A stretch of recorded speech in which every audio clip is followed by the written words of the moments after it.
নমস্কার বন্ধুরা, সবাই কেমন আছেন? আশা করি সবাই ভালো, আমিও ভালো। এই যে আমাদের চালতা ফুল আপনাদের সঙ্গে শেয়ার করছি। ছোট, ছোট অনেক চালতা হয়েছে।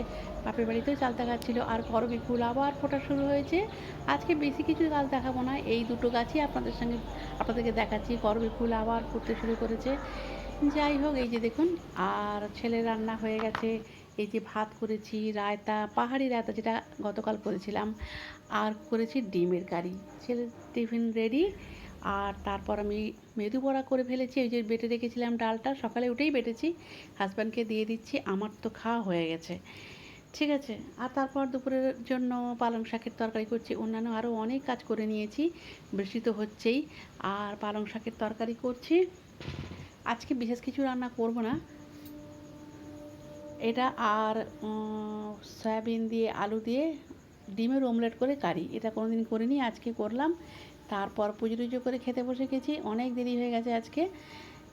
তো খাওয়া শুরু করে দিয়েছি। আর হাজব্যান্ড আর আমি খাচ্ছি এখন, ছেলে তো অফিস। যাই হোক, তারপর বিকেলে সন্ধ্যা টন্ধা দিলাম। এখন আমি বানাচ্ছি কোলহাপুরি ঝালমুড়ি।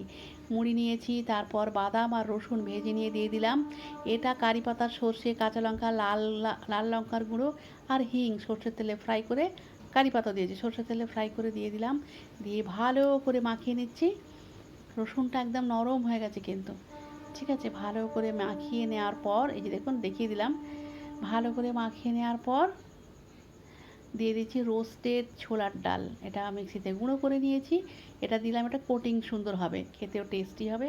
তো আজকের ব্লগটা এই পর্যন্তই। সবাই খুব ভালো থাকবেন।